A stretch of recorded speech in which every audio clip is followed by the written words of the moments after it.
હું મોલ્યાયુષી આજના આ વિડીયોમાં તમને છત્રપતિ શિવાજી મહારાજનો ટૂંકો પરિચય આપીશ.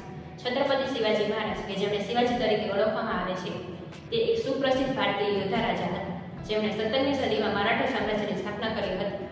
તેમનો જન્મ 19 ફેબ્રુઆરી 1630ના રોજ હાલના મહારાષ્ટ્રના શિવનેરીના પહાડી કિલ્લામાં થયો હતો.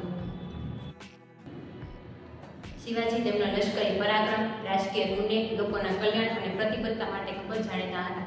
તેમણે પશ્ચિમ ભારતમાં સ્વતંત્ર સામ્રાજ્યની સ્થાપના કરવા માટે મરાઠા સામ્રાજ્ય અને બીજાપુરના આદિલશાહી વંશ સામે લડ્યા હતા. શિવાજીની લશ્કરી ઝુંબેશ ગેરલાયકની રણનીતિ અને વ્યૂહાત્મક આયોજન દ્વારા દર્શાવવામાં આવે છે. તેને જ તેમને ઘણી મોટી સેનાઓ સામે લડાઈ જીતવામાં મદદ કરી છે. શિવાજીએ તેમની સેનાને ખૂબ જ સારી રીતે પ્રશિક્ષિત કરી છે અને તેમને મરાઠા સેના તરીકે ઓળખવામાં આવે છે. શિવાજી તેમના લોકોના કલ્યાણ માટે પણ ખૂબ જ પ્રતિબદ્ધ હતા. તેમણે તેમના જીવનને સુધારવા માટે ઘણા કાયદાઓ પર મૂક્યા હતા.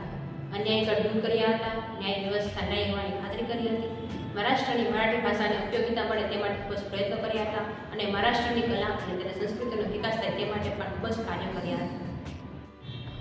શિવાજી ધર્મનિષ્ઠ હિન્દુ હતા અને હિન્દુ ધર્મ અને તેના મૂલ્યોના રક્ષણમાં તેઓ માનતા હતા. તેઓ અન્ય ધર્મને પણ ખૂબ જ આદર આપતા હતા અને તેઓએ ખાતરી કરી હતી કે તેમનું રાજ્ય એ સહિષ્ણુ અને તમામ ધર્મોનો સમાવેશ કરે છે કે નહીં.